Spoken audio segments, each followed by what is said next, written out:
જી ખાસ કરીને વાત કરીએ તો અમને આજ સવારે એક ફરિયાદ મળી હતી અનુસંધાને ઝેપ્ટો નામની જે ડિલિવરી એપ જે છે એના દ્વારા 450 ગ્રામ જે છે ચિકનનો જથ્થો જે છે કોઈ પાર્ટીને સપ્લાય કરવામાં આવ્યો તો અનુસંધાને અમને ફરિયાદ અન્વયે અમારી ટીમ દ્વારા તારીખ 26/2/2025 ના રોજ એટલે કે મહાશિવરાત્રી નિમિત્તે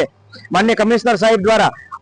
કોઈ પણ મીટ ચિકન કે ફિશની કોઈ પણ આઇટમનું સેલિંગ અથવા વેચાણ કે સ્ટોરેજ કરવા પર પ્રતિબંધ ફરવામાં આવ્યો તો છતાં એના ભંગ બદલ એટલે કે 329 336 ની કલમ જીપીએમસી એક્ટ જે છે એનો અમને આજે જે છે આરકે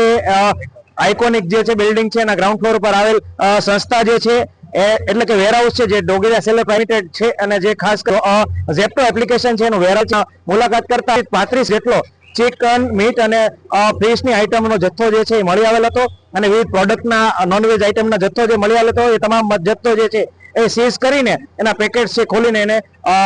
નિકાલ જે છે ધારાધોરણ મુજબ એનો નિકાલ જે છે કરવામાં આવશે। આ ઉપરાંત સોલિડ વેસ્ટ મેનેજમેન્ટના 10,000 રૂપિયાનો દંડ જે છે વહીવટી ચાર્જ સ્વરૂપે અમે વસૂલી કરી રહ્યા